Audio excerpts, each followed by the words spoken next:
Mari kita mulai dengan sebuah cerita tentang seorang perempuan yang kehilangan pekerjaannya karena krisis keuangan global. Meskipun ia mencoba mencari pekerjaan baru, pengorbanannya terus bertambah. Pertama, karena harga yang naik, ia tidak mampu membeli makanan pokok. Lalu, ia kehilangan kemampuan untuk membayar kembali hutang-hutangnya. Ketika anggota keluarganya sakit, ia tidak mampu membayar biaya perawatan.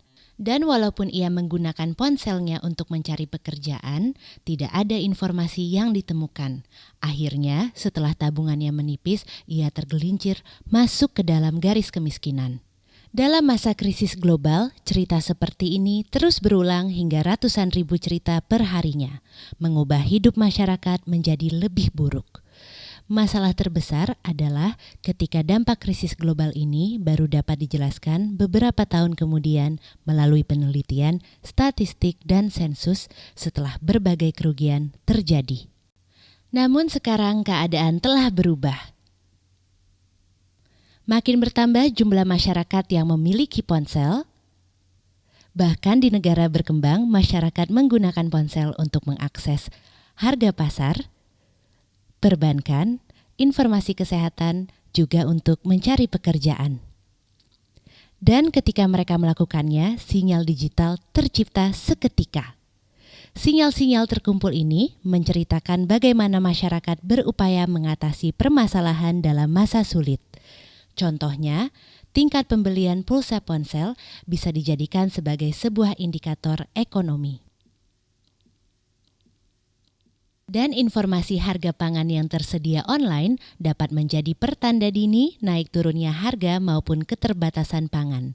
Sementara itu, informasi yang beredar di jejaring sosial dapat mengungkapkan topik-topik yang menjadi perhatian dan tanggapan masyarakat pada prospek pekerjaan dan masa depan. Analisis hasil pencarian internet juga dapat membantu petugas kesehatan dalam mendeteksi wabah penyakit lebih cepat dari sebelumnya. Sinyal-sinyal digital baru ini menyediakan informasi lebih cepat daripada survei maupun sensus. Ketika benar-benar dianalisis, sinyal-sinyal ini merupakan alat yang ampuh bagi kita untuk lebih mengerti perubahan yang terjadi dalam masyarakat langsung pada saat itu juga. Itulah sebabnya Global Pulse bersama dengan badan-badan PBB, pemerintah, dan komunitas lokal berinovasi untuk mempelajari bagaimana sinyal digital dapat digunakan untuk memperkuat pembangunan internasional.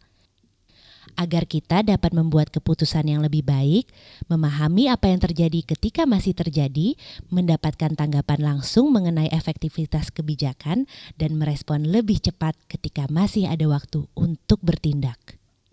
Global Pulse memanfaatkan inovasi untuk melindungi kelompok rentan.